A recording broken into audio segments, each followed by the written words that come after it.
let's proceed to candidate number 3.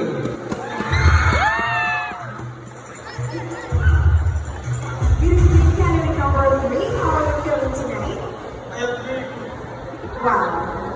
Okay. Sir Chad. Alright, candidate number 3. What is your career ambition? Well, you know what, sir? A lot of people have think that being a pilot is a very risky job. But for me, I call it a passion because I can travel the world and experience new places and meet new people.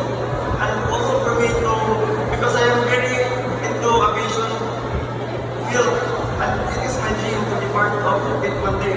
So I'm really looking forward to become a pilot one day. And yes, it is very, you know what, I'm really passionate because it is my childhood dream and I want to fulfill it.